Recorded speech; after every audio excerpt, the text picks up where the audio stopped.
عربی کا بڑا پیارا مقولہ ہے، کسی نے کہا کہ من طلب شیئن، جو کسی چیز کی طلب کرتا ہے، جو شخص کسی چیز کی طلب کرتا ہے، وجدہ، اور اس چیز کی طلب کے لیے کوشش بھی کرتا ہے۔ انسان بہت امیدیں باندھتا ہے اور بہت خواہشات اپناتا ہے، لیکن اگر وہ جائز خواہشات ہیں، اولاً یہ دیکھ لیا جائے کہ وہ اللہ رسول کو ناراض کرنے والا معاملہ تو نہیں۔ اگر شرن اس کام کی یا اس شے کی یا اس منصب کی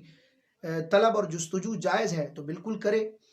اور صرف خواہش ہی نہ کرتا رہے، صرف خیال ہی میں اس کے بارے میں نہ سوچتا رہے، بلکہ اس کے لیے عملی طور پر کوئی اقدام کرے، کوشش کرے،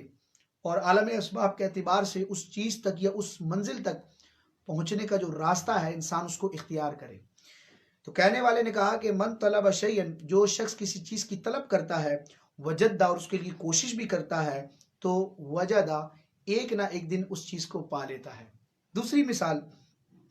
من کرال بابا، جو شخص دروازہ کھٹکھٹاتا ہے، ولجا، اور مسلسل کھٹکھٹاتا ہی رہتا ہے، ولا جا، تو وہ ایک نہ ایک دن اس دروازے سے داخل ہو جاتا ہے۔